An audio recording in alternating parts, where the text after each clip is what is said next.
Irán va bien, va absolutamente bien. Controlamos totalmente el estrecho de Hormuz, tenemos el control. Nadie más, solo nosotros. Nuestra armada es increíble y las cosas van muy bien para nuestro país. Adelante. Bueno, son grandes noticias. Al parecer la guerra prácticamente ha terminado. Deberíamos empezar a descorchar champán, aunque no sé, quizás sea un poco prematuro. Vamos a hablar de ello con nuestro invitado de hoy, el encantador Robert Barnes, abogado constitucionalista. Tiene buenos contactos en Washington, D.C. y es un buen amigo del programa. Pueden encontrar a Robert en X y en su programa Viva Fry en vivabarneslaw.locals.com. Robert, ¿qué opinas de esta declaración de que todo va bien, que ni siquiera hay que preocuparse por la guerra?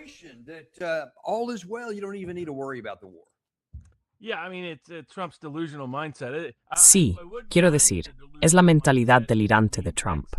No me importaría esa mentalidad delirante si significara salir de allí. Siempre que la mentalidad delirante sea, ya hemos ganado, así que no necesito estar allí, ni tiene que estar allí el bloqueo, ni nuestra presencia militar tiene que estar allí, ni tienen que estar allí las sanciones, porque podemos liberar la economía mundial. Bien, pero de hecho, eso no es lo que está haciendo. Está redoblando el bloqueo. Está redoblando. Estamos empezando a reducir nuestra presencia militar en la región, pero al menos hay cierta retirada, y tiene que haberla, por el bien de los soldados, que están agotados tras esta excursión de 6 meses. ¿Cómo lo llamó Trump al principio? ¿Una pequeña excursión o algo por el estilo? Ah, sí, solo era una pequeña excursión, es la frase exacta que utilizó. Sí, exactamente.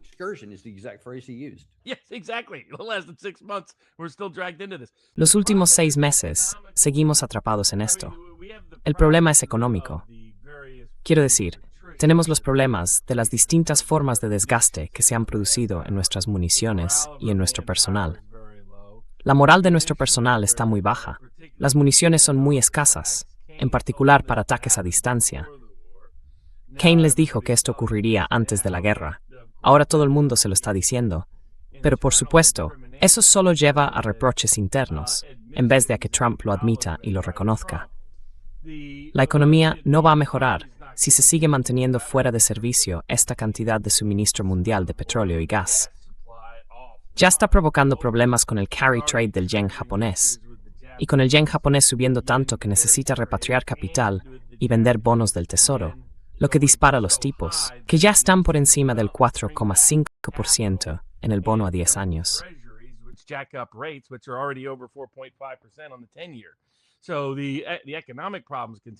Así que los problemas económicos siguen creciendo. Los problemas políticos en casa siguen creciendo. Está obteniendo cifras en la treintena.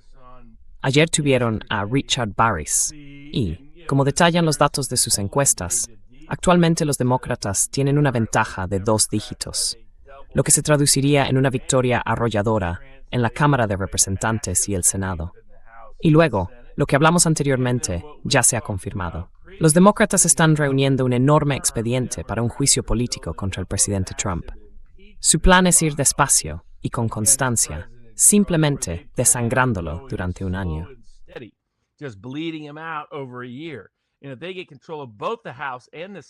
Y si consiguen el control, tanto de la Cámara de Representantes como del Senado, tendrán todo el poder de citación que puedan necesitar, todas las herramientas de investigación que puedan necesitar.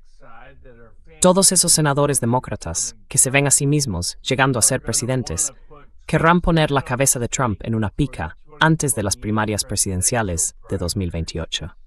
Y la gente se quedará impactada por la magnitud y el alcance de la corrupción que, por desgracia, ha tenido lugar dentro de la administración Trump, en beneficio de sus amigos, de su familia y del propio Trump. Y podría caer a los 20 puntos. Ya está en los 30 en los índices de aprobación.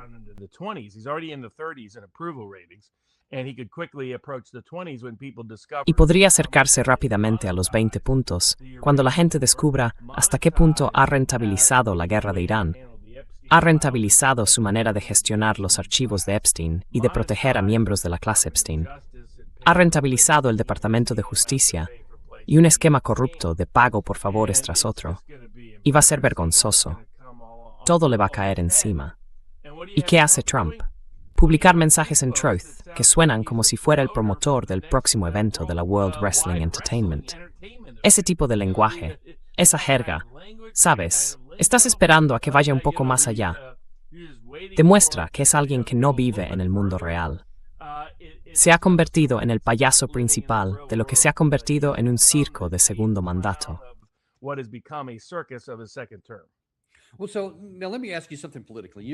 Bueno, ahora déjame preguntarte algo de carácter político. Mencionaste que ayer tuvimos a Rich Barris en el programa. Fue un programa absolutamente magnífico. Recomiendo encarecidamente que la gente vuelva a nuestros archivos y vea ese episodio, literalmente el de ayer. Quiero hacerte una pregunta política, basándome en lo que él comentó, porque al final de nuestro programa estaba repasando mentalmente todo lo que habíamos dicho y hay algo que no me cuadra. Así que, como preparación para la pregunta que voy a hacerte, ¿el presidente Trump está realmente en pleno control de sus facultades cognitivas o padece algún tipo de deterioro mental que le está impidiendo tomar decisiones racionales? Por ejemplo,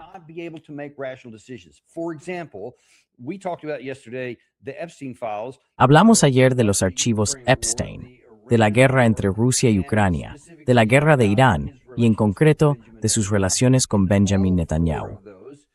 En los 4 casos, Rich expuso que su base, la gente a la que necesita desesperadamente de su lado durante las elecciones de mitad de mandato, estaba abrumadoramente en la posición opuesta a la del presidente Trump. Y eso le estaba haciendo perder apoyo. Obviamente, ya no tiene ninguno del otro lado, y aún menos en el centro. Pero entonces la pregunta que habría hecho, si se me hubiera ocurrido, y por eso te la hago a ti, es esta. ¿Por qué el presidente de Estados Unidos no aprovecharía algo en lo que los datos abrumadores de las encuestas muestran que es una jugada ganadora para su lado? ¿Está haciendo lo contrario?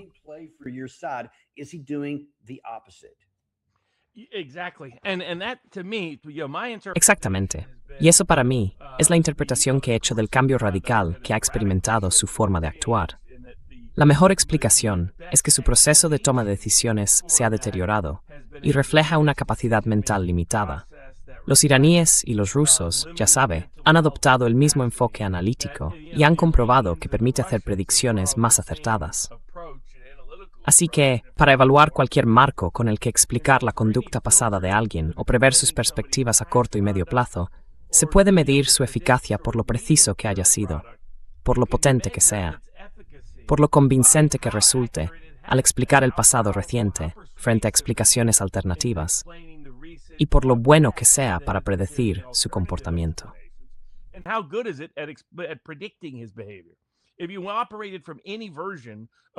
Si partías de cualquier versión de Trump que actuara como el Trump de 2016, el Trump de 2020 o incluso el Trump de 2024, entonces no habrías podido ni explicar ni predecir su comportamiento durante los últimos 6 meses, con toda seguridad. Podrías decir, como señala Rich, que durante el último año, desde que cambió de postura tanto sobre los archivos de Epstein como sobre la guerra con Irán, 2 cosas respecto a las cuales había prometido hacer justo lo contrario de lo que hizo, encubrirlo e involucrarse. Así que no hay duda. Pero con más detalle, de lo que llevo hablándote desde hace 6 meses, es de que ha habido un cambio radical y drástico en la perspectiva de Trump, en su enfoque y en toda su metodología para tomar decisiones. El viejo Trump solía equilibrar y anclar su pensamiento positivo, con el que creció bajo Trump. Norman Vincent Peale, con un realismo objetivo y duro, en su libro El arte de la negociación. Él decía, espera siempre lo mejor, pero prepárate para lo peor. Era un planificador obsesivo de contingencias. Lo viví cuando lo representé durante el proceso de impugnación de las elecciones presidenciales de 2020. Analizaba todas las contingencias y siempre tenía muy claro qué era factible y alcanzable y qué no lo era. Esa es la primera parte. La segunda es que siempre quería múltiples opiniones, todo tipo de segundas opiniones. Normalmente quería demasiadas segundas opiniones para algunos de nosotros, porque la cantidad que pedía podía ser inagotable. Y en tercer lugar, contactaba ampliamente con una gran variedad de voces diversas y dispersas.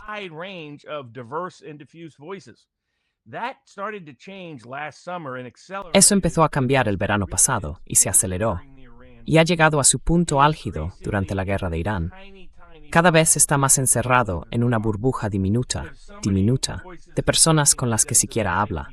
Si alguien expresa una opinión que no le gusta, se enfada con esa persona, pierde los nervios y monta en cólera. Y ya no tiene nada de realismo objetivo que ancle su pensamiento positivo. Lo que eso provoca es que el pensamiento positivo se convierta en pensamiento delirante, en creerse cosas, en confabulación. Y este libro, Cambio de régimen, lo detalla ampliamente.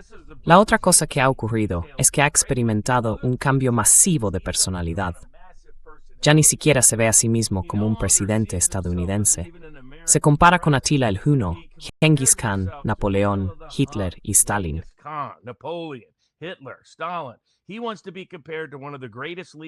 Quiere que lo comparen con uno de los mayores líderes de la historia del mundo, no solo con uno de los mejores presidentes de Estados Unidos. Y el problema, con todas las personas que identificó como iconos, como personas a las que emular por su poder, no necesariamente por su filosofía política, es que todos son conquistadores. La manera en que se hicieron grandes fue al estilo de Alejandro Magno. Salieron a conquistar y a conquistar y a conquistar. No citó a Gandhi, no citó a King, ni siquiera citó a uno solo de los padres fundadores como alguien con quien compararse. Y eso te da una idea de dónde está. Se ha convertido en lo que los padres fundadores tanto temían. Demasiado poder en la rama ejecutiva del gobierno desde el principio, especialmente en lo que respecta a la guerra.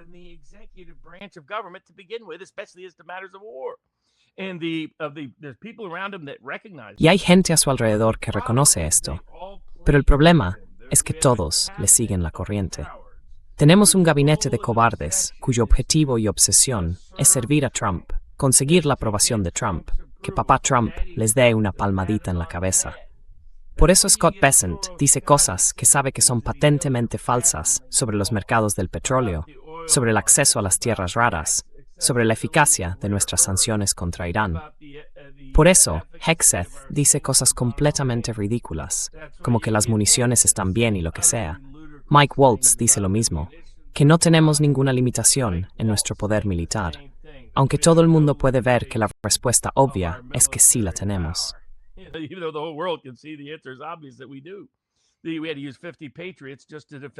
Tuvimos que usar 50 sistemas Patriot solo para defender esa base en Jordania, y aún así falló. Eso provocó la muerte de varios miembros del servicio y probablemente provoque más muertes más adelante, porque hubo más de 100 heridos.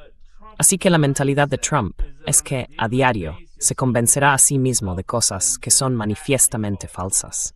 Eso puede ser útil en la fase de marketing, pero Trump siempre sabía que no era así. Tenía un plan de contingencia vinculado a ello. Se niega a participar jamás en esa planificación de contingencia.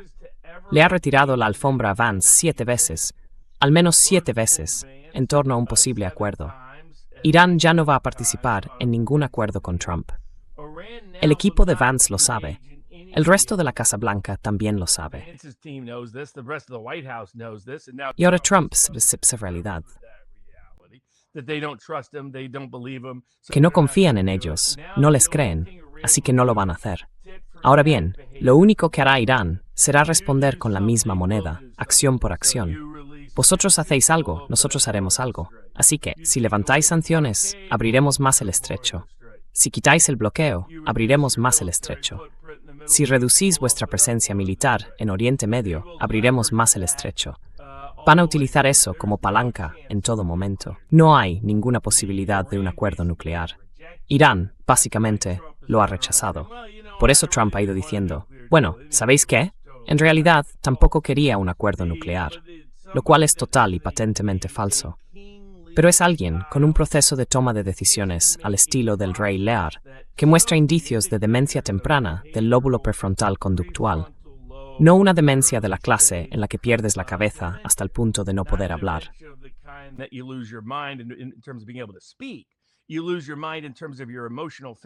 Pierdes el juicio en lo que respecta a tu filtro emocional y a tu capacidad de decisión. Y hemos visto desaparecer su filtro emocional. Los memes se han vuelto cada vez más disparatados. Quiero decir, literalmente, Cuando llegaron los periodistas de The New York Times, sabiendo que estaban escribiendo un libro sobre su primer mandato, les llevó la lista que decía: mirad, soy como Atila, mirad, soy como Genghis Khan. Eso te dice que ha perdido el norte. Tienes a alguien con el control emocional de un niño pequeño, cuyo ego y cambio de personalidad hacen que ahora quiera ser como Genghis Khan o Atila. Y luego está rodeado de un gabinete de cobardes y aduladores que nunca serán sinceros con él, porque solo quieren que les den una palmadita en la cabeza. Y ese es un escenario de pesadilla para la toma de decisiones del hombre más poderoso del mundo.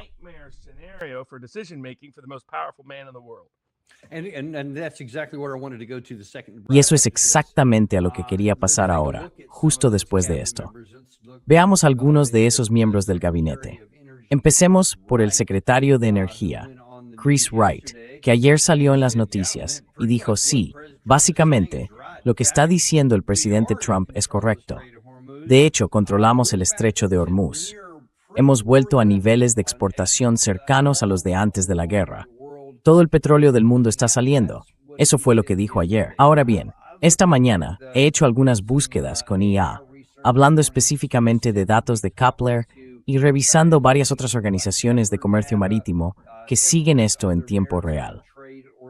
Y esto es lo que estamos obteniendo. El volumen estimado en las últimas 48 horas es de unos 3,5 millones a 4 millones de barriles al día.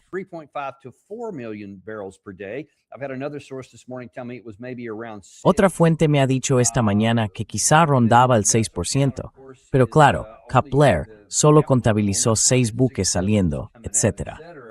Entonces se ve esa discrepancia, mientras que funcionarios estadounidenses dicen que el caudal alcanzó los 9 millones de barriles de energía.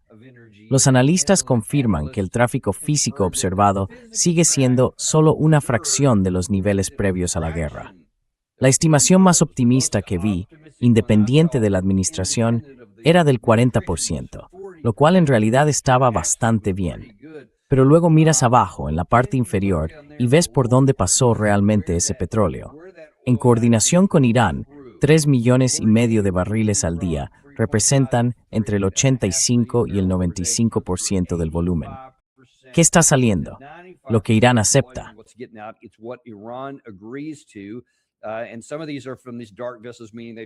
Y parte de esto procede de esos buques oscuros, es decir, han apagado sus localizadores GPS.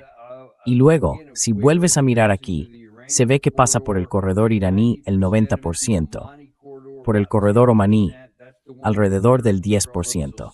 Ese es el que controlamos nosotros, así que algo sigue saliendo, pero todos son cantidades pequeñas. Y sin embargo tienes al secretario del Departamento de Energía diciendo, básicamente sí, lo que dijo el presidente Trump, que todo va bien, es correcto.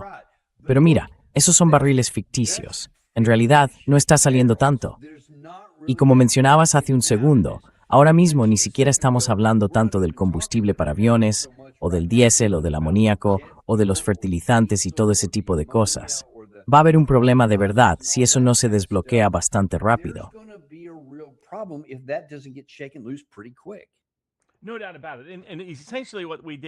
Sin duda. Y en esencia, lo que hicimos fue utilizar nuestras reservas estratégicas, que estaban en niveles excepcionalmente altos al comienzo de este conflicto. Utilizamos nuestros inventarios comerciales. China dejó de operar durante un tiempo y no importó de forma agresiva con fines de refinado. Y el conjunto de esas cosas mitigó cuál habría sido el precio en los mercados globales, en términos del precio de los futuros, el precio sobre el papel. Y quiero decir, la gente debería recordar a Soros Scotty. Yo le llamo Soros Scotty por sus vínculos de larga data con George Soros. Y eso te dice algo sobre sus inclinaciones políticas. Pero también te dice algo sobre su capacidad para manipular los mercados.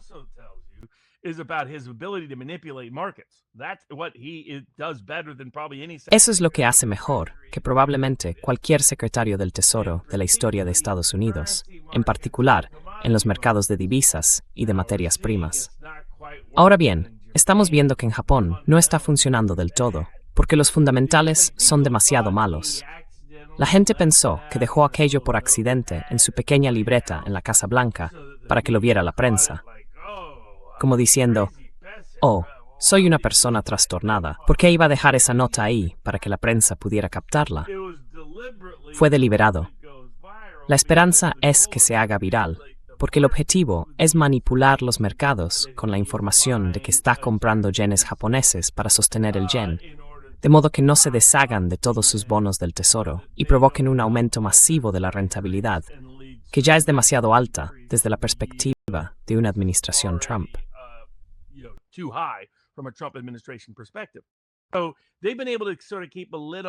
Así que han podido más o menos mantener esto contenido hasta cierto punto. Pero si miras el precio en surtidor, especialmente el del diésel y el combustible de aviación, esa combinación, el diésel se usa en nuestra agricultura, el diésel se usa en el transporte y el envío de todos los bienes, así que acaba convirtiéndose en un coste importante para los productos. O simplemente la gasolina, al precio que tiene en surtidor. Todo ese discurso de, oye, no te preocupes, mira el precio. El precio al contado está en 70, 80 o 90 dólares. Eso sigue siendo, por cierto, casi el doble de lo que era antes de esta guerra. Incluso antes de que se hablara de esta guerra, si volvemos a 2025, el precio del petróleo parecía encaminado a llegar a los 50 dólares por barril, tanto el WTI como el Brent. El Brent a unos 55 dólares por barril. Es el hecho de que esté casi al doble, no es precisamente una buena señal.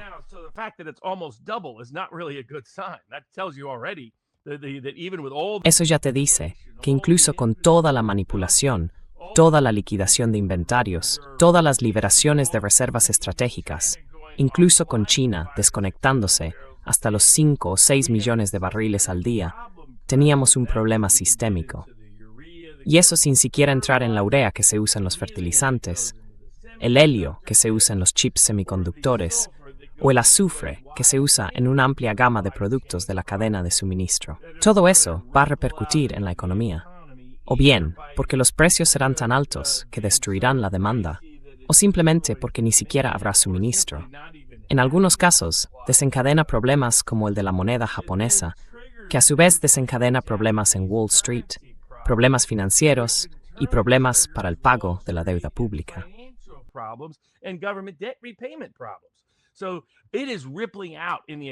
Así que esto se está extendiendo por toda la economía, y la capacidad de mantenerlo bajo control se debilita cada vez más y más y más.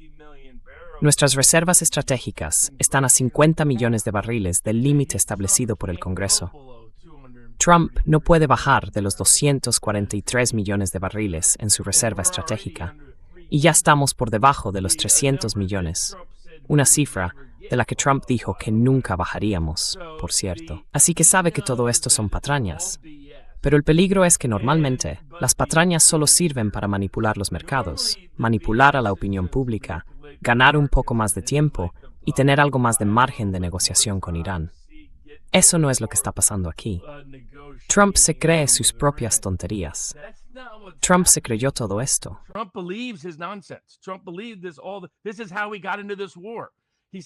Así es como nos metimos en esta guerra. Se sentó ahí y se burló de Vance por decir que se cerraría el estrecho de Hormuz. Oh, no sabes de lo que hablas. No, eres un idiota. Ya verás. Eso es ridículo. Quiero decir, cosas absolutamente insensatas, idiotas. Los generales están ahí sentados y no dijeron, no se opusieron con suficiente contundencia. Rubio tampoco se opuso con suficiente contundencia. Y de vez en cuando quiere atribuirse el mérito cuando cree que va bien, y luego dice que no tiene nada que ver con ello cuando va mal. Nuestro inútil secretario de Estado, que por lo que parece no puede negociar un acuerdo en ningún sitio, en ningún lugar, en ningún momento. Así que miras, quiero decir, incluso el acuerdo sobre Gaza se está desmoronando mientras hablamos. Así que miras estas cosas desde el punto de vista económico.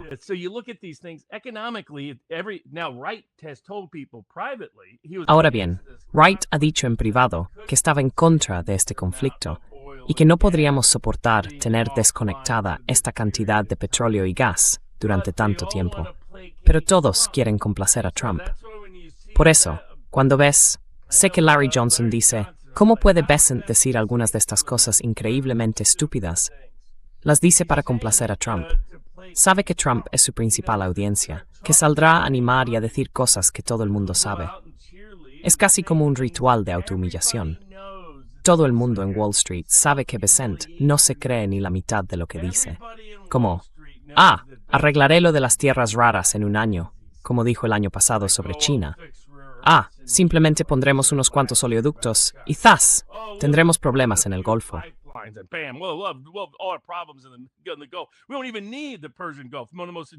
Ni siquiera necesitamos el Golfo Pérsico, una de las vías marítimas más cruciales del último siglo y medio. Ni siquiera lo necesitaremos dentro de 1 o 2 años. Todo el mundo en Wall Street y en el entorno personal y profesional del propio Besant sabe que esto es una completa basura, pero él tiene que venderlo así. Todo el mundo sabe que Wright está diciendo tonterías. ¿Recuerdan cuando Wright hablaba de que conseguiríamos todo esto y Trump decía que conseguiríamos todo este petróleo venezolano? No ha habido ningún aumento. En Venezuela sigue habiendo 2 plataformas, solo 2. Y ese crudo pesado y lodoso tarda una eternidad en refinarse, de todas formas. No ha habido ninguna mejora importante ahí, ni se ha resuelto ningún problema importante. Así que los problemas del petróleo van a empeorar muchísimo, muchísimo. Los problemas del gas natural, muchísimo, muchísimo peor. Y los problemas con los fertilizantes que se usan para producir alimentos, muchísimo, muchísimo peor. Ahora afectará a India y Exur Glintum Smand, más de lo que se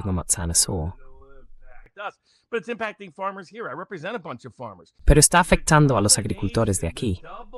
Yo represento a muchos agricultores. La combinación, el doble golpe de los problemas con los fertilizantes y el combustible. Los costes de los fertilizantes están subiendo muchísimo o no pueden permitírselos.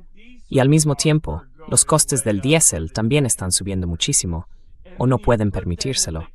Y luego hay que situarlo en el contexto de que la administración Trump no está respaldando realmente a los agricultores en general y está aplicando políticas selectivas de sanciones globales que los perjudican. Como estas últimas sanciones contra Rusia, si realmente se aplicaran, ¿a quién afectarían? Por ejemplo, si se aplicaran a China, China responderá castigando a los agricultores estadounidenses.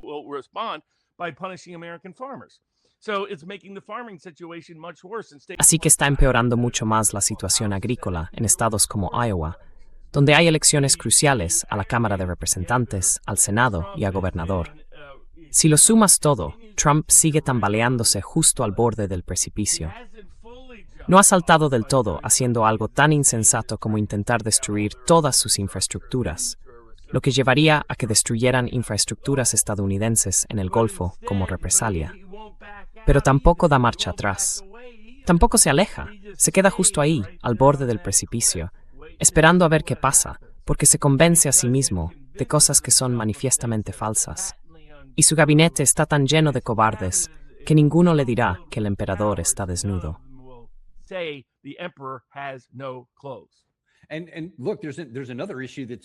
Y miren, hay otro asunto que está surgiendo incluso antes, y es el del combustible de aviación.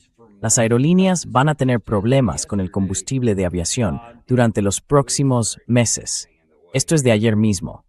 Perdón, tenía eso delante. Hay muchísima información sobre esto. Me he movido. Ahí está. Pero esto dice, escuchen, que es probable que la crisis del combustible de aviación empeore antes de mejorar y que algunas aerolíneas de bajo coste quizá no sobrevivan a un periodo largo y prolongado de costes energéticos elevados. Esto es algo que está surgiendo. Vi otro informe aparte ayer, así que, al ritmo actual de consumo, quizá queden 3 o 4 semanas en Europa.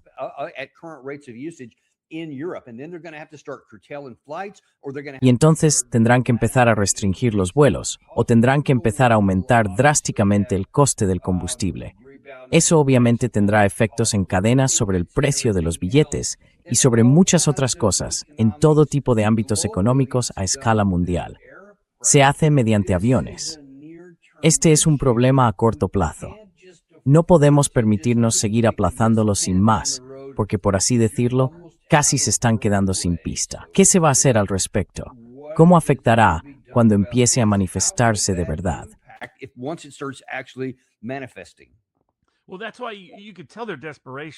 Bueno, por eso se podía ver su desesperación cuando empezaron a plantear la idea de que podrían bajar hasta los 70 millones de barriles en las reservas estratégicas.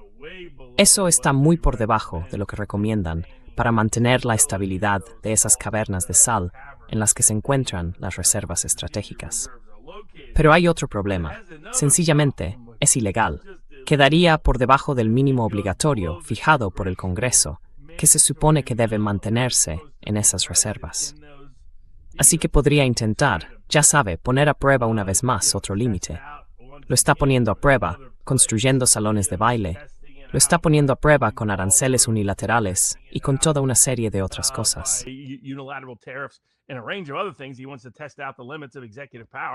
Quiere poner a prueba los límites del poder ejecutivo. Puede que intente hacerlo ahí, pero el margen de maniobra es limitado. Lo mismo ocurre con las reservas comerciales. Y donde tenemos un problema importante ahora mismo es: yo recomendaría a la gente que no se preocupe demasiado, ni siga tanto el precio al contado del WTI o del Brent. Bueno, ténganlo como ruido de fondo. Fíjense en esto. ¿Cuál es el precio del combustible para aviones? ¿Cuál es el precio del diésel? Porque son esos los que se han disparado y se han mantenido en niveles muy elevados. Y por esas áreas, incluso más que la gasolina afecta al consumidor de a pie.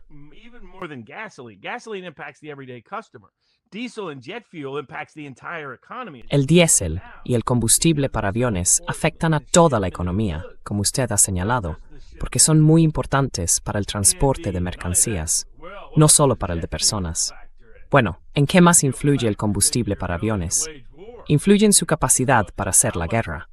Así que, el hecho de que el ejército haya estado recurriendo a una serie de reservas de combustible para aviones destinadas a empresas del sector privado ha causado problemas en ese ámbito, y solo pueden mantener estos problemas bajo control durante cierto tiempo.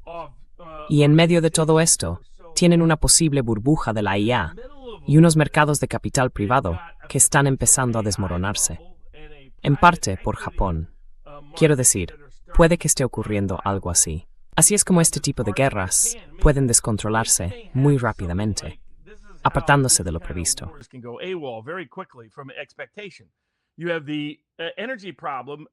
El problema energético en el Golfo provoca un problema de costes energéticos en el sudeste asiático. Eso, a su vez, provoca un problema de crédito y de liquidez en Japón, que se ha utilizado porque la gente pedía dinero prestado en Japón, ya que podía hacerlo muy barato, y después lo usaban para invertir en Occidente. Eso es, a grandes rasgos, el carry trade japonés. Es un poco más complicado que eso, pero ese es el resumen básico. Así que, lo que ha ocurrido en Japón es que el principal comprador, el principal tenedor de bonos del Tesoro de Estados Unidos,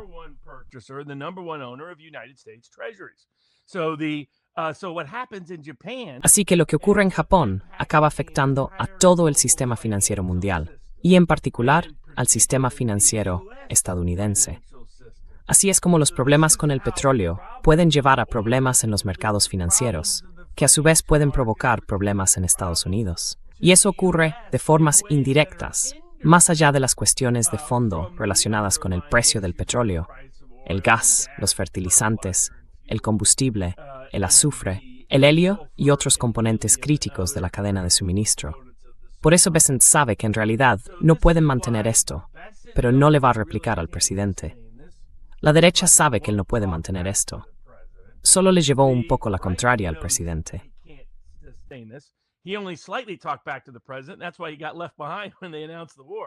Por eso lo dejaron al margen cuando anunciaron la guerra. Recordad que eran él, Vance y Tulsi Gabbard, y los dejaron solos en la pequeña sala de crisis. Mientras tanto, Trump tenía a Susie Wiles, nada menos, en Mar-a-Lago para anunciar los ataques. Quería castigarlos por decir que no a la guerra. Así que Wright sabe que no es así. Quiero decir, simplemente mienten sobre lo que está saliendo. Es casi como Sean Spicer al principio de la administración, en el primer mandato, cuando tenía que inventarse cosas disparatadas para Trump. Trump salía y decía, sí, vinieron como 5 millones de personas a mi toma de posesión. Y él iba por ahí diciendo, sí, así es. Y las fotos son como No, ni de lejos hay algo así. Pero él tuvo que redoblar la apuesta con esa mierda. Es como un ritual de humillación. ¿Qué estupidez o locura dirá Trump? Os pongo un ejemplo. Sean Driscoll, que está en el ejército, es amigo de Richard Barrett. Así que cuando Trump salió y dijo, tenemos control aéreo total, supremacía aérea total, no pueden hacer nada, podemos volar tan bajo como queramos, cuando queramos y donde queramos, por supuesto, eso era manifiestamente falso. Y por tanto, peligroso para nuestras tropas y para cualquier ejército que actuara basándose en esa creencia. Entonces Driscoll salió e intentó aclarar amablemente que se refería a este tipo de supremacía aérea, que también se conoce como no tener supremacía aérea. Y como Driscoll explicó esto, Trump lo machacó y quiso despedirlo simplemente por corregirle. Ese es el problema.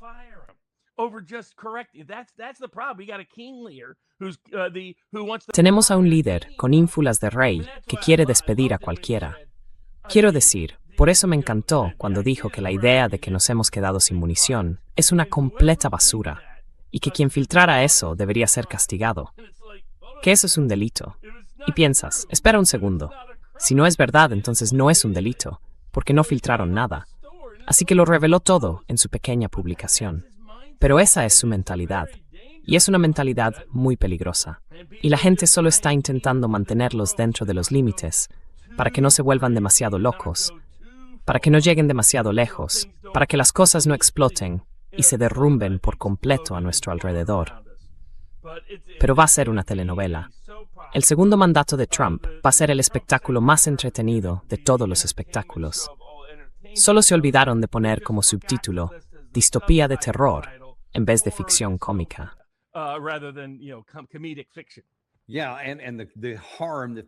Sí, y el daño físico que puede causar a tantos de nuestros ciudadanos aquí.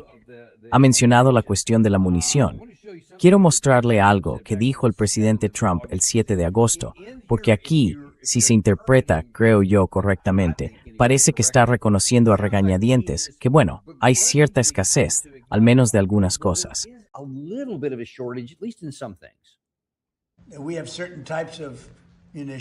Tenemos ciertos tipos de munición muy potente, de los que disponemos de un suministro ilimitado, prácticamente ilimitado. Hay otros en los que estamos un poco más ajustados, pero tenemos ciertos tipos de munición que son puede que no sean tan precisos, puede que no sean, ya saben, tan selectos. También tenemos munición de élite, pero estamos vigilando eso muy de cerca. En cualquier caso, estamos en muy buena situación. Tenemos, literalmente, cantidades masivas de munición.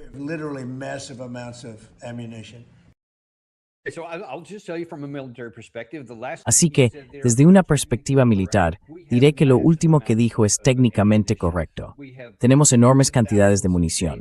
Tenemos decenas de miles de kits JDM y probablemente incluso cientos de miles de las bombas que los acompañan, bombas de pequeño diámetro, GBU y toda clase de otras. Este es el problema. También tiene parte de razón cuando dice que no son tan eficaces como el material de élite, del que casi no nos queda nada.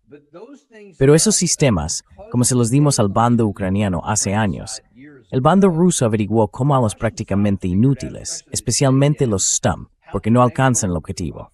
Alcanzarán algo.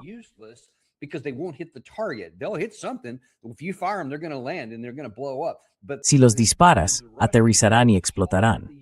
Pero los rusos han enseñado a los iraníes y les han proporcionado la información de inteligencia que obtuvieron sobre cómo engañar a la ojiva.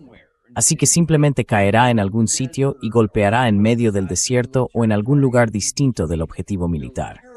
Eso significa que desde el punto de vista militar son prácticamente inútiles. Ahora bien, hay algunas otras variantes que sí conservan cierta eficacia, pero dispararlas tiene un coste más alto por las corrientes de aire y demás. La conclusión es esta. Tenemos una capacidad considerablemente más limitada que cuando empezó esta guerra. Entonces, ¿por qué querríamos plantearnos más?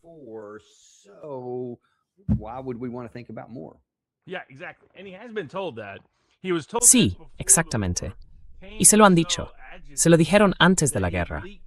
Kane estaba tan alterado que filtró a la prensa que estaba advirtiendo al presidente de que no tenemos munición ofensiva ni defensiva suficiente para una serie de ataques sostenidos que nos permita no tener que sobrevolar territorio iraní para lanzar esos misiles y defendernos de los drones y misiles iraníes. Pero claro, la persona que lo filtró en nombre de Kane fue despedida por Trump poco después. Así que eso dejó claro el mensaje. Luego estaba Hegseth, mintiendo todo el tiempo, diciendo, sí, todo está bien, todo va bien. Sabía lo que el presidente quería oír.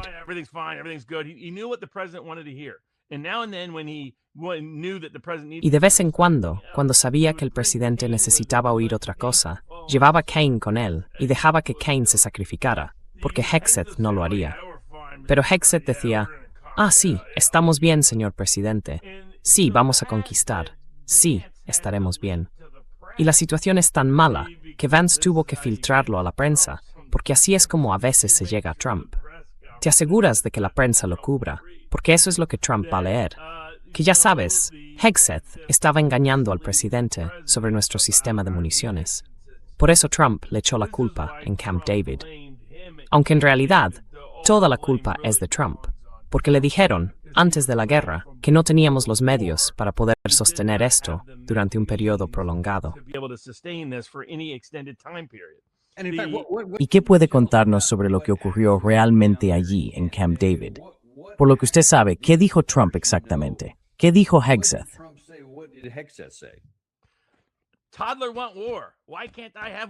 Un niño pequeño quiere guerra. ¿Por qué no puedo tener guerra? Y eso significa que, por desgracia, esa era básicamente la queja de Trump. Y luego, cuando todo el mundo se opuso y dijo, bueno, ¿sabe qué? En realidad no podemos sostener esto. Lo que ocurrió, lo que realmente sorprendió a Trump, y hasta cierto punto a los militares, pero más a Trump, fueron los ataques contra la base aérea de Jordania. La capacidad de atravesar todas las defensas y eliminar y herir a tanta gente, casi de una manera sorprendente. Y eso, en cierto modo. Así que Trump no quería seguir adelante, si eso significaba que iba a haber otro resultado como el de la base aérea de Jordania. Quería garantías de que eso no ocurriría. Y le dijeron que era justo lo contrario.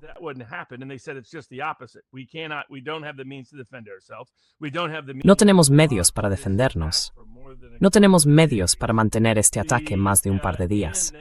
Y si atacamos alguna de las infraestructuras que queréis que ataquemos, algo que podría haber cambiado, ellos ya lo habían cambiado internamente, entonces nunca iban a ejecutar su plan genocida. Eso ya había sido descartado desde dentro del ejército.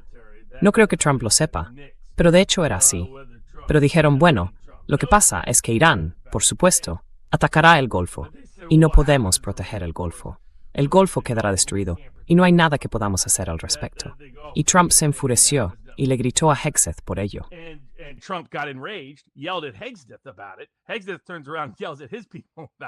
Hegseth se da la vuelta y les grita a los suyos por esto, como si fuera culpa de ellos.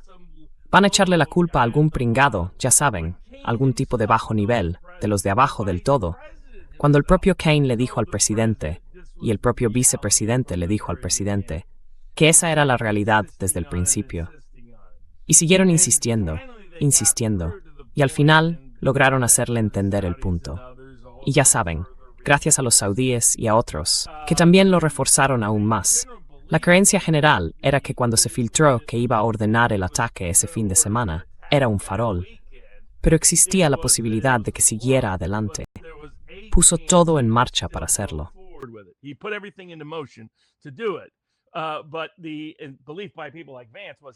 Pero quienes pensaban como Vance creían que no iba a apretar el gatillo, que al final no daría la orden de seguir adelante a las 6 de la tarde de aquel sábado. Y al final, eso fue lo que ocurrió. Él sabe que realmente no puede conseguirlo. Hay una parte de su cerebro, la parte sensata, que se da cuenta de que no puede conseguirlo. Pero el coqueteo con la ilusión es lo que causa el problema. Pero el factor decisivo final fue que mucha gente dentro de la jerarquía militar dejó claro que, y no fue solo que ellos lo dijeran, fue lo que ocurrió en Jordania. Lo que ocurrió en Jordania confirmó lo que Vance le había estado diciendo. No podemos defender a nuestras tropas. No tenemos suficientes interceptores defensivos para tener éxito.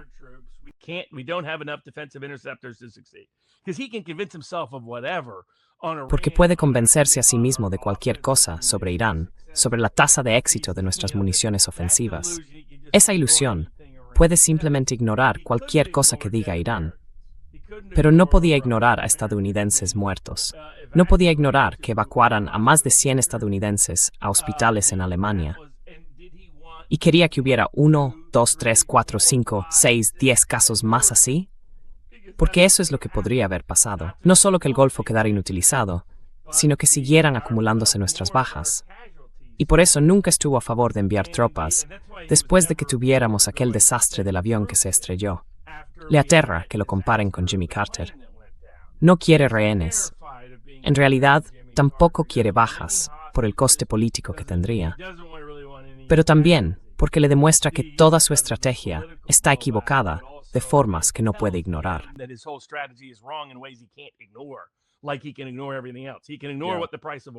Puede ignorar todo lo demás. Puede ignorar cuál es el precio del petróleo. Puede ignorar lo que está pasando en Irán. Puede fingir que hay divisiones internas en Irán. Puede fingir que la economía iraní está a punto de colapsar. Y eso es lo que algunas personas de la Casa Blanca le están animando a creer. Pero la esperanza era, oiga, la economía iraní está tan cerca de colapsar que puede retirar el bloqueo, señor presidente. Ha tenido tanto éxito que probablemente estén a solo 6 semanas de levantarle estatuas doradas de 15 metros en pleno Teherán, señor presidente. Retire esos dos. Ya no los necesitamos. Relajemos la economía mundial. Pero en cambio, Trump pensó, debe de ser por mi férrea voluntad, por el bloqueo naval. Y ahora está redoblando la apuesta con eso.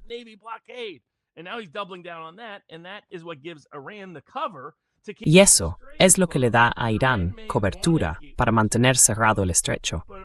Porque Irán puede querer mantenerlo cerrado. Pero si levantamos nuestro bloqueo, si nuestra presencia militar se reduce sustancialmente, si no hay sanciones sobre su petróleo, el sur global, China y Rusia, van a presionar demasiado a Irán para que mantenga cerrado el estrecho. No quieren que se les vea como los malos que están provocando una hambruna en la economía mundial. Quieren que se culpe a Estados Unidos. Pueden culpar a Estados Unidos mientras tengamos un bloqueo, mientras tengamos un montón de aviones en la zona, mientras mantengamos sanciones sobre su petróleo. Así que lo único que tenemos que hacer es retirar esas 3 cosas. Como Vance consiguió en el memorando de entendimiento, Trump simplemente lo echó por tierra y ahora no quiere volver a ello.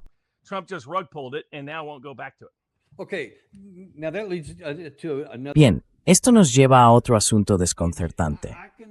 Puedo entender las fabulaciones del presidente, porque es evidente que aquí hay algunos cambios cognitivos graves, especialmente en los últimos 6 meses, más o menos.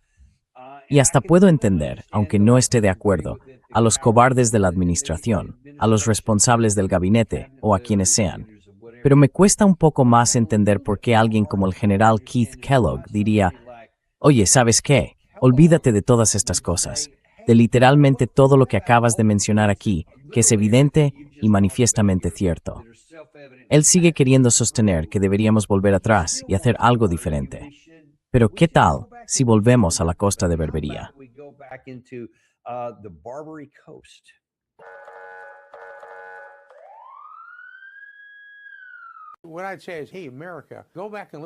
Lo que yo diría es, oye, Estados Unidos, vuelve atrás y mira lo que hizo Thomas Jefferson cuando era el tercer presidente. Y ahí es cuando piensas en los Marines de Estados Unidos y en desde los salones de Montezuma hasta las costas de Trípoli. Es como que nos ocupamos de los piratas berberiscos, entrando allí con la fuerza, para asegurarnos de que no siguieran capturando nuestros barcos y encarcelando a nuestros marineros. Y ese es uno de esos casos en los que tenemos que usar medios militares para poner los medios económicos del mismo lado. Y creo que él tiene que seguir pensando en eso.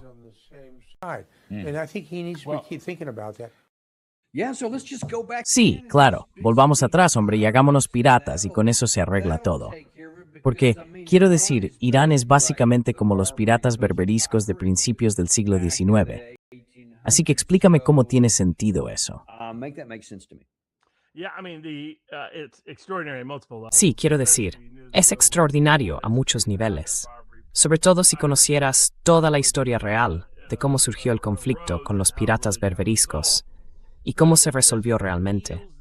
Pero deja claro que alguien como Kellogg ha estado completamente alejado de la realidad todo este tiempo. Ahora se entiende por qué Trump creyó cosas disparatadas sobre Ucrania en momentos cruciales el otoño pasado. Es por gente como Kellogg, que es capaz de creerse cosas ridículas. Pero lo que todos saben, Marjorie Taylor Greene lo confirmó ayer en vuestro programa, es que la principal fuente de información de Trump no son sus propias agencias de inteligencia, ni su propio ejército, ni ningún analista geopolítico independiente, ni su propio vicepresidente, al que ignora repetidamente. Es Fox News.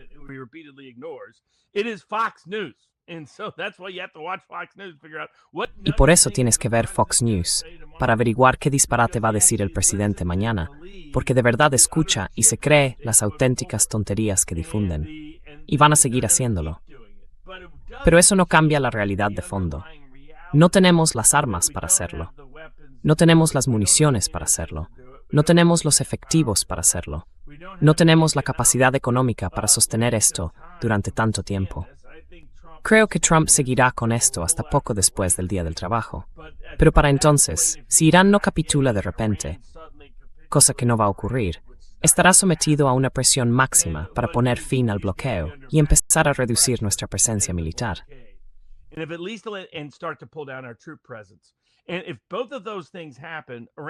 Y si ocurren esas dos cosas, Irán estará bajo presión para suavizar su postura en el estrecho de Hormuz y dejar salir más petróleo.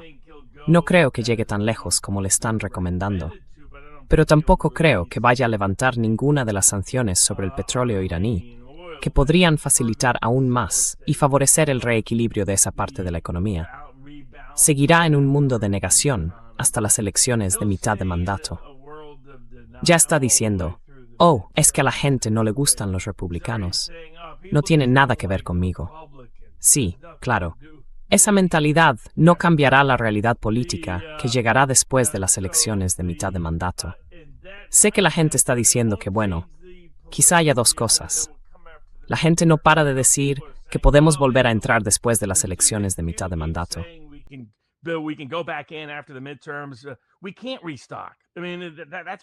No podemos reponer existencias. Quiero decir, eso es lo que no terminan de entender. China sigue apretando con las tierras raras. Van a venir a Estados Unidos más adelante, en otoño. No van a cambiar su postura sobre eso. De hecho, cada vez están endureciéndola más y más. Nos lleva 4 años producir el tipo medio de munición que necesitamos para este conflicto. Lleva 4 años reponer existencias. Y eso, si tuviéramos todos los imanes de tierras raras que incorporan. Pero no los tenemos, porque China no nos los suministra para ningún uso militar, ni siquiera de doble uso. Y por eso Trump siempre está hablando de esto. Bueno, va Trump a imponer esas enormes sanciones a Rusia e Irán que el Senado ha aprobado. La Cámara de Representantes todavía no las ha aprobado.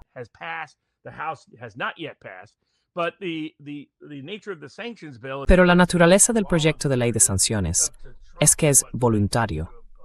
Depende de Trump qué sanciones imponer. Y el problema es que esas sanciones no recaen realmente sobre Rusia e Irán. Recaen sobre China y la India, y especialmente sobre China, por comprarlo. Bueno, entonces China simplemente se queda con todas las tierras raras y dice, no vais a tener ninguna para la economía civil. Ni siquiera se oye a nadie en Fox News animando esta locura, mencionar esta realidad. Y por eso Trump no puede hacerlo. Trump no puede imponer ninguna de esas sanciones, igual que tampoco puede volver realmente al conflicto. No tiene los medios para hacerlo. Ahora sabe que no tiene los medios para hacerlo. Y por eso se está convenciendo a sí mismo. Ah, sí, el bloqueo funcionará. Sí, la guerra económica funcionará. Sí, seguiré ganando. Seguiré siendo un ganador. Así es como está pensando ahora mismo. Eso es positivo para quienes no queremos que haga ninguna locura en el plano militar. Es negativo para quienes queremos que la economía global tenga cierto grado de reequilibrio.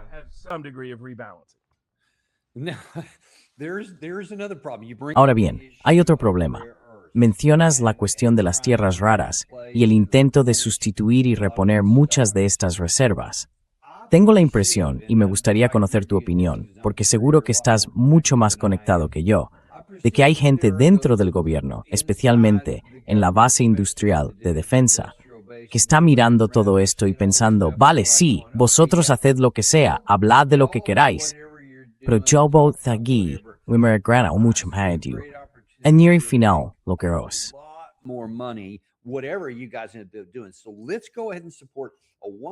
Así que adelante, apoyemos un presupuesto de defensa de $1,5 billion.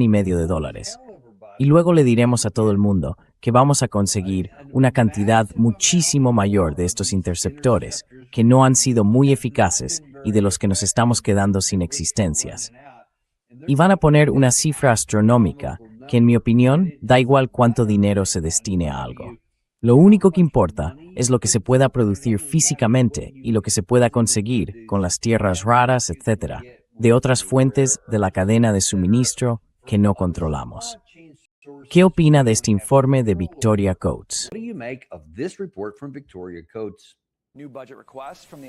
Las nuevas solicitudes presupuestarias de las Fuerzas Armadas contemplan casi 14,000 misiles nuevos y más de 850 interceptores THAAD solo en 2027. Es un aumento importante, mientras Estados Unidos trata de reponer unas reservas agotadas y reforzar su preparación militar. Tenemos que asignar de verdad ese dinero a las cosas adecuadas, a lo que vamos a necesitar para librar las guerras en las que estamos ahora mismo. Así que sí, creo que el presidente ha solicitado acertadamente $1,5 billion para el presupuesto de defensa de este año. Ya tenemos la NDA en la mano. Ahora empecemos a asignar ese dinero para poder iniciar este refuerzo. Quiero decir, antes que nada, ¿de qué estás hablando? 13,000 interceptores en un año, en el ejercicio fiscal de 2027, cuando fabricamos unos 600 en el último ejercicio fiscal. ¿Qué te parece eso? Es básicamente el estado delirante constante y continuo de toda la industria de defensa. Así que el complejo militar industrial no tiene ningún incentivo para decirle a la gente, en realidad no podemos hacer eso. No podemos hacerlo en varios niveles. Nuestra cadena de suministro está deteriorada, en parte porque el complejo militar industrial, ese incentivo económico privado, socava su eficacia. Hay una razón por la que China, Rusia e Irán pueden ampliar su capacidad tan rápido y adaptarse con tanta rapidez. No tienen un enorme complejo militar industrial privado que complique y comprometa ese proceso, desviándolo hacia lo que más dinero les da, en vez de hacia lo que es más eficiente. ¿Cuál es el mejor sistema de armamento defensivo y cómo poder ampliar la producción de esas armas?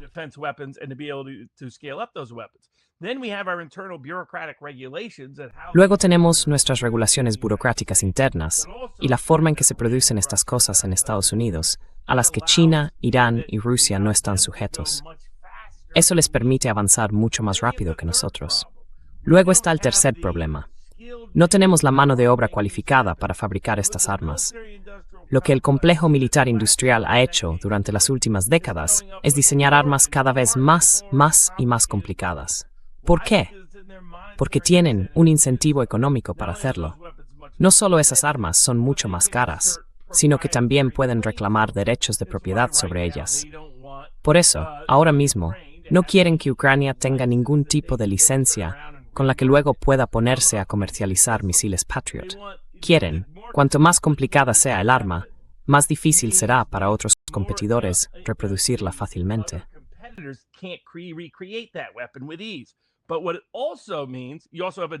Pero también significa, además de que cuentas con protecciones legales adicionales, patentes y cosas por el estilo, que necesitas una mano de obra muy cualificada y especializada.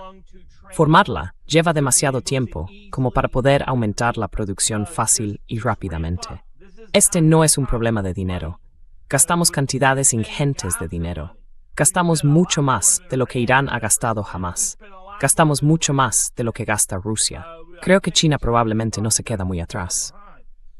Pero, en lo que respecta a Rusia e Irán, nos superan en Ucrania ahora mismo, que está financiada en su mayor parte por la OTAN, e Irán, ha hecho lo mismo gastando una fracción de lo que gastamos nosotros. El dinero no es el problema.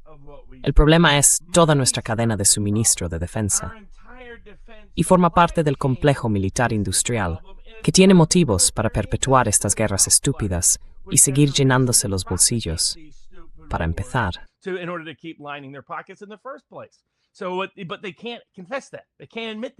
pero no pueden confesarlo. No pueden admitirlo. Así que aquí tenemos un problema flagrante creado por el complejo militar industrial.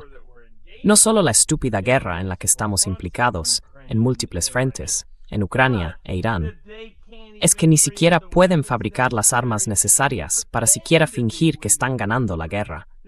Hasta alguien tan delirante como Trump no puede fingir que la está ganando, porque no pueden producir a gran escala. Todo por los incentivos perversos creados por un complejo militar industrial privatizado que ha secuestrado nuestra seguridad nacional. Y no pueden admitirlo, no pueden confesarlo. Así que en lugar de eso, dicen, ¿sabéis cuál es la solución? Seguir dando dinero a la misma gente que creó el problema. Keep giving money to the same people that created the problem. Sí, porque desde el punto de vista del público, especialmente cuando Victoria Coates sale y dice lo que dice, eso está por todas partes en Fox News. Tienes a Mark Levin, tienes a Larry Kudlow y a todos esos otros tipos que no dejan de animar esta historia, diciendo sí, más y más y más. Y bueno, una de las cosas que me parecieron interesantes del programa de ayer con Rich Baris, cuando hablaba de las cifras, fue que estaba en un segmento en el que hablaba de los números de MAGA y de cómo ha evolucionado MAGA desde el día de las elecciones de noviembre de 2024 hasta hoy.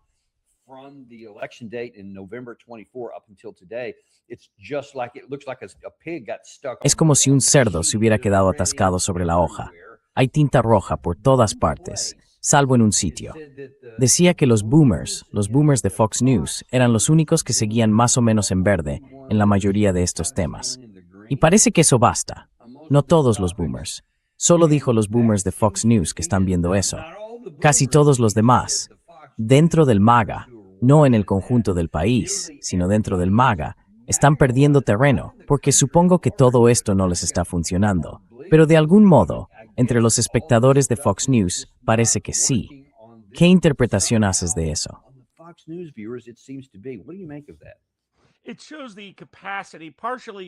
Demuestra la capacidad. En parte, se debe a que esa generación, como ha detallado Baris, es una generación que cree en mitos, en particular la categoría de los boomers de más edad. Así que son quienes antes van a desaparecer, por decirlo claramente, desde la perspectiva de una previsión política. Pero llegué a la misma conclusión. Publiqué un artículo en Substack sobre toda la historia de Israel en la opinión pública estadounidense y revisé todos los datos de los años 40, 50 y 60, remontándome hasta el principio, y encuentras una tendencia común.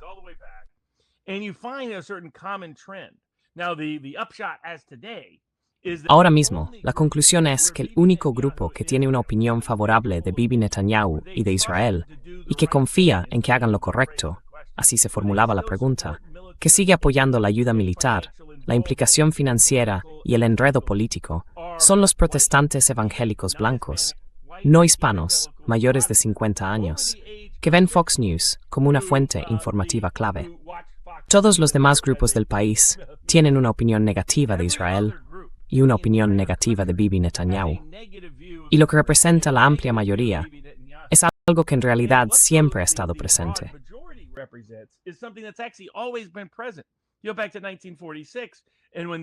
Si retrocedes a 1946, cuando ya se hablaba del conflicto, antes incluso de que Israel se constituyera formalmente entre judíos y árabes en Palestina, se preguntó a los estadounidenses, ¿apoyarían, como habían estado pidiendo los británicos, una implicación militar de Estados Unidos a cualquier nivel, o simplemente ayuda militar? Casi el 80% de los estadounidenses respondió, no nos interesa. La guerra de 1956 con Egipto, misma conclusión, no deberíamos implicarnos. De hecho, más estadounidenses querían que se sancionara a Israel por lo que hizo en Egipto en 1956. La guerra de 1967, muy parecido. La guerra de 1973, muy parecido. 1981, 82 y 83, Líbano. Los estadounidenses pasaron de sentir mucha simpatía y apoyo hacia Israel, precisamente porque al consolidarse, Israel se puso del lado de Estados Unidos durante la Guerra Fría.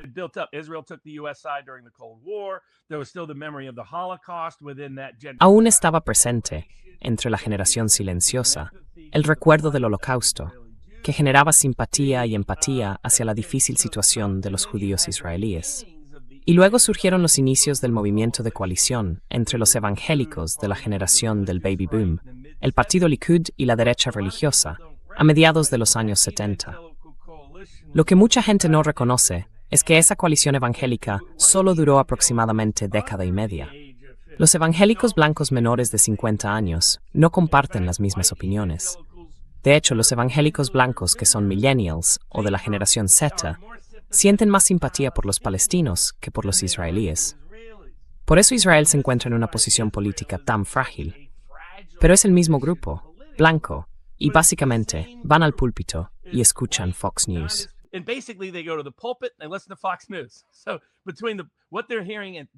Así que, entre lo que oyen de su pastor, de las generaciones anteriores, y lo que ven en Fox News, ya sabes, equilibrado con un poco de radio de tertulia, y luego gente como The Blaze y otros por el estilo que se alinean, Glenn Beck de vuelta en la línea belicista, y otras personas como Benny Johnson, otros que se alinean con ese bando. Esas son las fuentes de noticias e información en las que confían. Encajan con los mitos con los que crecieron. Que Israel es el pueblo de Dios, y que de algún modo el Israel de la Biblia está conectado con Bibi Netanyahu, algo por lo que siempre pregunto. Es como, sigo sin entenderlo. Es como, ¿dónde está eso en los proverbios? No consigo encontrar a Bibi. Netanyahu. He leído el libro de cabo a rabo, y eso no está ahí, hermano. Exacto. De hecho, gran parte del Antiguo Testamento trata de cómo Israel vuelve a comportarse mal. Dios va a castigarlos. Eso es lo que recuerdo. Así que creo que hay que castigar a Israel. Ese es el mensaje de Dios que yo percibo. Así que se ve la naturaleza de esto. Es un solo grupo de votantes. Pero, ¿a quién representan? Bueno, fíjese en el perfil de edad y demográfico de la mayoría de los miembros republicanos del Senado de Estados Unidos. Son boomers blancos, evangélicos y no hispanos, que crecieron en esa misma época. Muchos de los líderes de la Cámara de Representantes igual.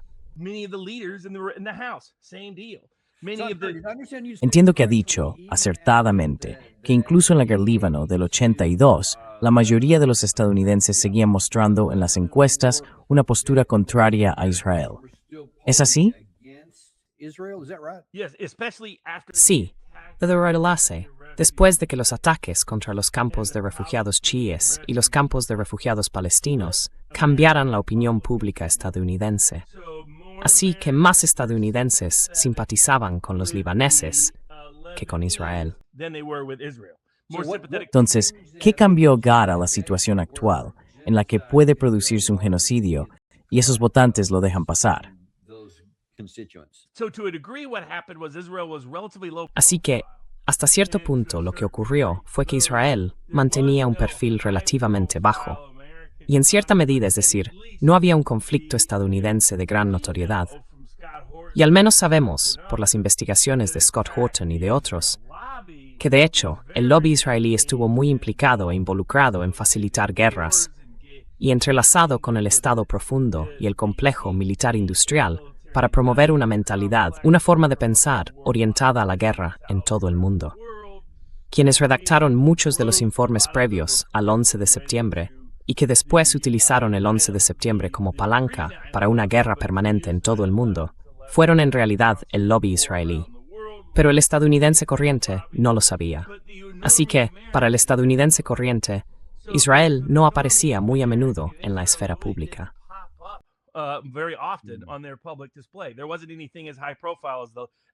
No hubo nada tan mediático como los atentados de Beirut de principios de los 80, o la guerra del 73, del 67, del 56 o del 48. Así que, con esa mentalidad, era simplemente una cuestión secundaria, tangencial.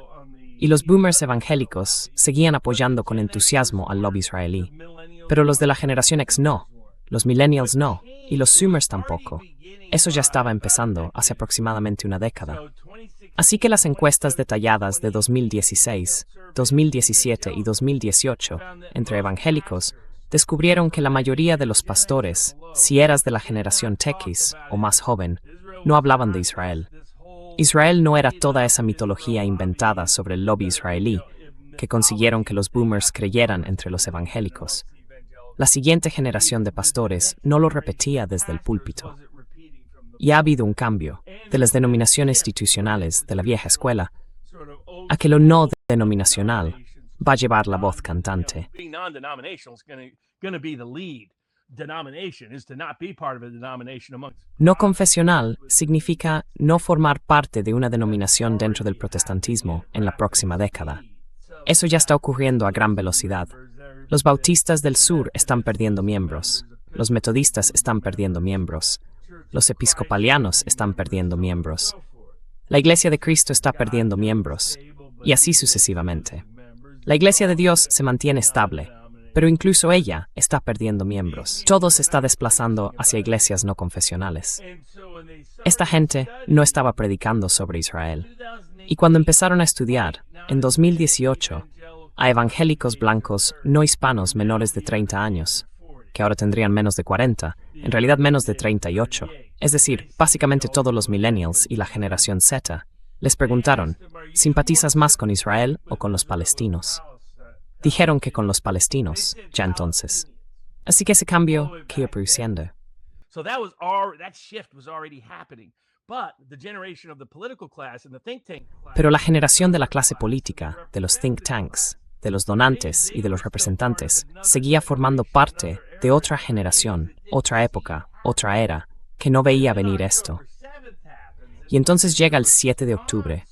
Y la respuesta de Israel al 7 de octubre, el 7 de octubre podría haber sido un grito de movilización para la causa israelí en Estados Unidos.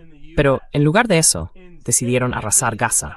Empezaron a disparar, ya sabes, contra algún niño palestino de 6 años por diversión. Empezaron, ya sabes, a entrenar perros y animales para violar a detenidos. Empezaron a hacer cosas como atacar a periodistas y a familias sentadas en una tienda de campaña. Empezaron. Sé que eso convirtió a Charlie Kirk. Empezaron a atacar iglesias cristianas, algunas de las iglesias cristianas más antiguas del mundo, en la franja de Gaza. some of the oldest Christian churches in the world in Gaza Strip. Then they started doing the same in the West Bank. Then they were Luego, empezaron a hacer lo mismo en Cisjordania. Después estaban derrocando a Assad en Siria. Y luego empezaron a hacer presión a favor de la guerra con Irán. Y después ayudaron a encubrir los archivos de Epstein. Cuando todo eso se acumuló, básicamente, no solo se desplomó la opinión pública favorable a Israel. Israel pasó a ser una referencia, un filtro, un sustituto para determinar si estás de mi lado o del suyo. Y no tenía nada que ver con ser judío, porque a una mayoría de los judíos estadounidenses no les gusta Bibi Netanyahu. Una mayoría de los judíos estadounidenses se opone a la guerra con Irán. A majority of American Jews oppose the Iranian war. Even a plurality of American Jews oppose what's Incluso una pluralidad de los judíos estadounidenses se opone a lo que está ocurriendo en Gaza. Así que esto no tiene que ver con una cuestión judía, ni siquiera en la opinión pública estadounidense. De lo que se trata es de Israel. Glenn Greenwald lo explicó muy bien hace poco. Es un filtro. ¿Estás de mi lado? ¿Te importan mis problemas, mis necesidades? Soy un joven millennial.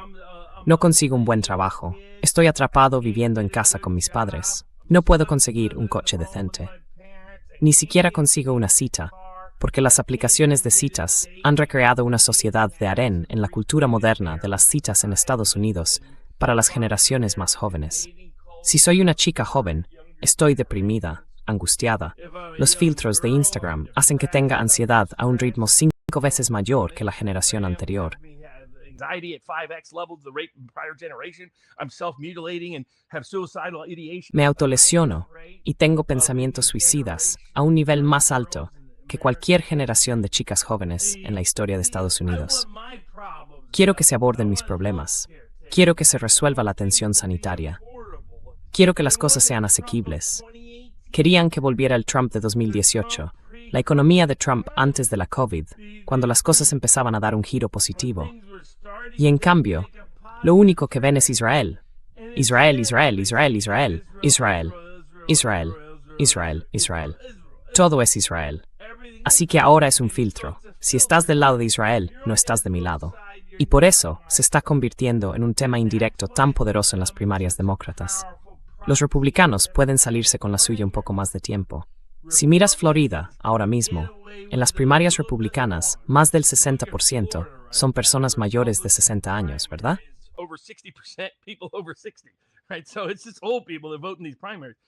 Así que son solo los mayores quienes votan en estas primarias. Y en el bando republicano del sur, eso puede mantenerte a flote, probablemente durante 1 o incluso 2 ciclos electorales. Pero después se acabará y morirá. En unas primarias demócratas ya está muerto. Y mi conclusión, al analizar todos los datos, la evolución histórica de esos datos, hacia dónde se dirigían, por qué estaban donde estaban y por qué iban a estar donde iban a estar, fue siempre la misma. Israel es un paria político en Estados Unidos. Y la generación de figuras políticas y públicas que se dé cuenta de ello, que lo aproveche y haga campaña no solo por desvincularnos de estas guerras de Oriente Medio, sino también por desvincularnos del Estado de Israel, será el futuro del liderazgo político en Estados Unidos.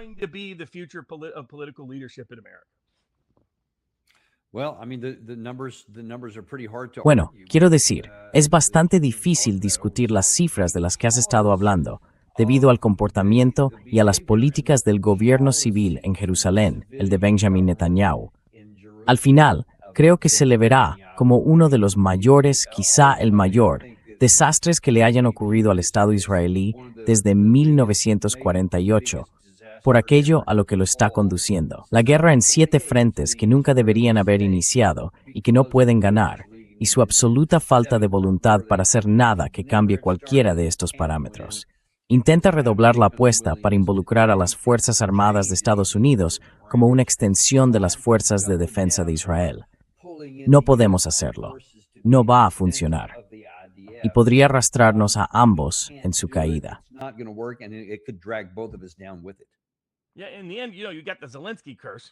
Sí, al final, ya sabes, te cae la maldición de Zelensky.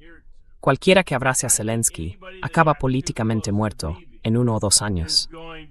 Creo que a cualquiera que se acercara demasiado a Bibi le va a pasar lo mismo, una especie de maldición política con el tiempo, porque probablemente ha condenado el segundo mandato del presidente Trump, que podría haber sido una presidencia con una gran oportunidad para la paz mundial, a convertirse en lo que probablemente pasará a la historia como una de las presidencias más tontas en términos geopolíticos, de política exterior y de política militar de la historia de Estados Unidos. Como explicó Richard Barris, fue la mayor oportunidad desperdiciada, quizá, en la historia de la política estadounidense. Pero la demanda pública de cambio no va a desaparecer. De hecho, se está amplificando y profundizando, y alguien va a responder a ella. Y quizá venga de algunos amigos nuestros, en círculos y ámbitos sorprendentes. Todo creado porque la arrogancia de Bibi le hizo pensar que podía volar un poco demasiado cerca del sol. Sí, bueno, esperemos que sea así. Creo que hemos tenido en el programa a casi todos los que estás mencionando. Lo único que aún estamos intentando conseguir es al representante Massi. Sí. ¿Conociste a algunas de sus personas en el evento? Sí, estábamos trabajando en eso. Tenemos que conseguir a Tommy. Tenemos que sacar a Tommy y empezar a hacer ronda. Sí, lo hacemos. Pero todo el mundo en ese programa ha estado aquí fuera. Desde luego que apoyamos eso, porque madre mía, cómo lo necesitamos. No creo que baste con pasar del rojo al azul. Tenemos que encontrar un nuevo color y una nueva forma de avanzar. Necesitamos aunque no sea Tweedledum o Tweedledum. Necesitamos una alternativa. Así es. Y como siempre, te agradecemos mucho que arrojes tanta luz sobre este asunto con tanta claridad. Y recomiendo a la gente que visite la comunidad Viva Barnes Law, vivabarneslaw.locals.com. Nosotros también estamos allí. Así que muchas gracias por venir hoy. Sí. Me alegra estar aquí. Y también os agradecemos a vosotros. Esperamos veros pronto. De hecho, todavía tenemos un programa más hoy. Tendremos un reportaje desde el frente con Stanislav Krapivnik, que acaba de regresar de la línea del frente en el bando ruso. Al menos nos contará cómo están las cosas desde ese lado de la línea de contacto. No os lo vais a querer perder. Nos vemos dentro de aproximadamente una hora en Daniel Davies Deep Dive. En realidad, no tenemos patrocinadores, y hay una razón para ello. No queremos tener que machacaros con un montón de anuncios. Dadle al botón de me gusta y, por supuesto, compartid esto con alguien a quien queráis.